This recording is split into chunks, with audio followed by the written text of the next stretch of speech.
But thank you all. I'm really excited to be here. My name is Austin. I'm part of the Black Alliance for Peace, and we are an anti-war, anti-militarism, anti-imperialist, and pro-peace organization that is an alliance of individuals and organizations, both Afro-descendant individuals, but also people in solidarity, so anyone can join the Solidarity Network.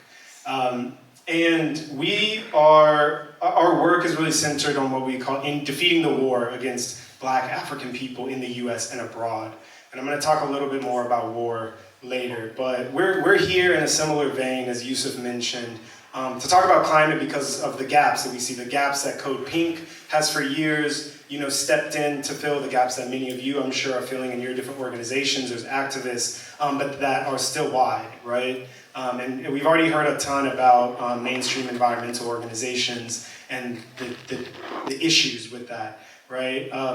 And I also want to talk about many of the Black and African-led NGOs as well, or NGOs representing other communities which claim to represent frontline communities, right, have also been absorbed into that movement, right, whether, by choice or not.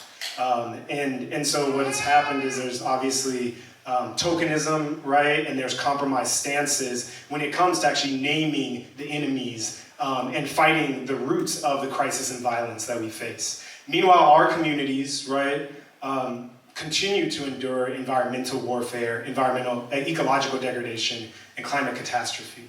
So there's been a lot of focus, in the environmentalist movement, in the climate and environmental justice movement about centering frontline communities, and that is critical, right? But if we're not centering frontline communities and centering the global, national, local structures of capitalism and militarism, the specific enemies, then at best we're offering band-aid solutions and we're telling people to stay on a sinking ship and telling them it can be repaired while it's sinking. Or as Martin Luther King Jr. said, right, we're integrating people into a burning house, right? And I'm not trying to get burned up. I don't know about y'all. But I think that for all of us in this moment, right, in this moment of accelerating climate crisis, ecological collapse, we know, and it's probably stated ad nauseum, that it disproportionately impacts indigenous, Black, African, colonized, oppressed, working class, and poor communities, right, around the world. Right, the world system that we live in is rooted in white supremacy and patriarchy and colonialism, and the foundations of capitalism are expressed in these toxic industries, right? In militarism, in energy systems that don't serve us and hurt us, and in agriculture that poisons our land, our water, and our air. And so most Black and African people, working class folks, are locked into that system.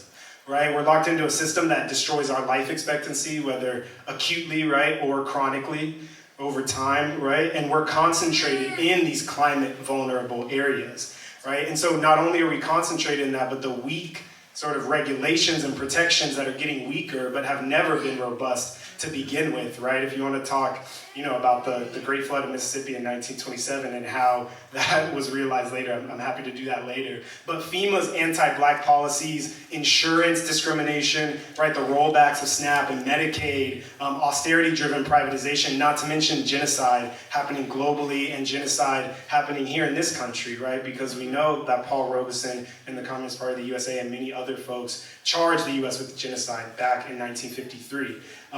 And so as I'm mentioning, right, none of this stuff, obviously, as I think most of us know, started with Trump. It didn't start with Bush or Clinton or Reagan or even Truman, right? Although different people have different strategies that have disproportionate effects on people, the central issue is imperialism. It is capitalism and colonialism. And those structures are war. Right, so war is the elephant in the room, but war is also a structure against our nation and our peoples, against our neighborhoods, and against our earth, right? And if we understand war, we can think of it as, some have labeled it as the strategic invasion, destabilization, dispossession, and at times elimination of a community, people, land, resources, culture, customs, and agency. Right? And so if we think about Gaza and all of Palestine, we should know that long before Al-Aqsa flood, Gaza was determined to be moving towards being unlivable already, right? Was the condition that it was in because of water and food insecurity, because people were trapped in an open air prison, right? And so we understand that the ecocide and the genocide of war that we are seeing live streamed on our TVs has been here. right? The structures are the structures that we've already lived under. Since Columbus got lost and landed in Hispaniola, we've been living in war, we've been living in apocalypse, right? And the system is built around that to sustain it. So it is a feature, right? And so even though a lot of well-meaning people obviously are making lifestyle changes to address climate change, and while we can, address the military expenditures and bloated emissions, we also have to understand that war, but just changing those factors, right, is not going to change the structure of war that we live under, that destroys our people. And so for us, as African peoples, right, and the Black Alliance for Peace, we understand we have to root our work in radical and anti-imperialist frameworks that identify and work to dismantle those systems of oppression that militarize our earth, right, whether it's in Palestine, on the continent of Africa, in our Americas. Imperialism necessitates the elimination of our peoples, right? It necessitates the erosion of self-determination, the dispossession of land, the destruction of culture, whether that's using lawfare or brute force, right? Whether that's using co-optation or counterinsurgency, all that goal is still the same. And so for us, I don't want to get too much into it now. I'm sure we have time for questions and we can talk about it later. But we have a couple of campaigns that, we try to incorporate some of this work into and are trying to incorporate more of this work into. And so if you've heard about BAP, you've probably heard the slogan, no compromise, no retreat. But it's more than a slogan, right? It's also a campaign. And it's focused on 4 kind of central objectives that each have, demands behind them. And so one, to demilitarize the United States by eliminating the programs that facilitate arming and colonial training of police forces and law enforcement, to dismantle the militarized infrastructure of US-led imperialism and the US-EU-NATO axis of domination, to assert our sovereignty, dignity, and right to self-determination of African and Black peoples and all peoples and nations globally, and to support national policy imperatives that reduce militarized power and advance people-centered human rights. And so we understand that this is a broad campaign, right? A broad framework for us to take different strategies and tactics, but to provide a common collective direction, right? To do the things like ensuring that we are not siloed in our different quote-unquote movements, right? And so this is the kind of central campaign of BAP, and we invite people to get connected, to engage with us around the objectives or any of the specific demands that we can talk about at another time. And then we also are part of a collective campaign called the Campaign for a Zone of Peace in our Americas. And this is an effort to build that we launched in 2023 in Washington, D.C., Port-au-Prince, Haiti, and Havana, Cuba, with 13 other organizations throughout the hemisphere, and have grown since then, to build what was called for in the 2014 CELAC, Community of Latin American and Caribbean States, for the Americas to be a zone of peace, right? And that has several different components to it. But we understand that states can call for that, and states can do what they can attempt to do. Cuba, Venezuela, Nicaragua, Bolivia, others can try to institute things, but actually guaranteeing that is only possible through grassroots popular power, right? Through mass organization. Only that can fulfill the political objectives of that work. And so we are also in line with that, building a mass-based coordinating structure to facilitate the achievement of those demands. And the co-coordinator is here giving you all stuff right here, so you can talk to her as well later. But that work we see is really critical because folks hopefully know about what's happening in the Caribbean with Venezuela, with that the U.S. is circling the U.S. Those things don't emerge from nowhere, right? The U.S. has been doing this operation called Operation Trade Winds in the Caribbean to quote unquote practice climate environmental resiliency, right? But when do they mobilize, right? They don't really mobilize after hurricanes, right? They don't mobilize after natural disasters. They mobilize to attack Venezuela, right? And they already have those centers. So also understanding that is really important.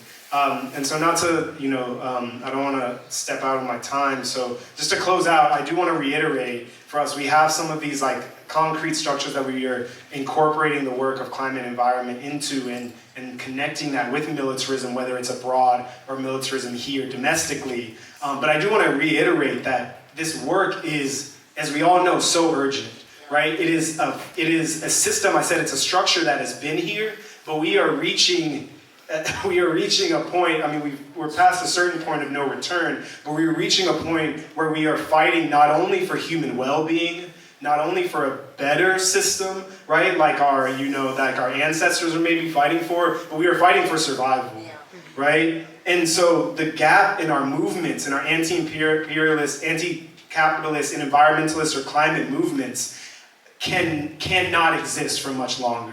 Right? The consistent unwillingness of certain movements, whether because of their bourgeois character or their affiliation with the Democratic Party, their unwillingness to take stands not only about the genocide in Gaza, the genocides in Sudan and the Congo, right?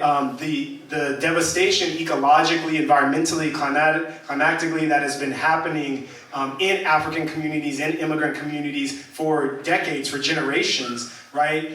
Is something that can no longer, that we can no longer afford to allow, right? So we have to move past those limitations, right? We have to move past the limitations of climate and environmental justice, because there can be no justice for our people, right? If there is not a concerted and long-term effort to dismantle those systems once and for all. And so we in BAP say one of our principles of unity around peace is that peace is not the absence of conflict. Right? It requires defeating those systems of oppression, like imperialism, colonialism, capitalism, white supremacy, and patriarchy. And there can be no peace without liberation. And liberation can only come through principled and consistent resistance and supporting people's just right to resist. And resistance requires organization, right? And so organizing the masses of our people is our duty. Thank you.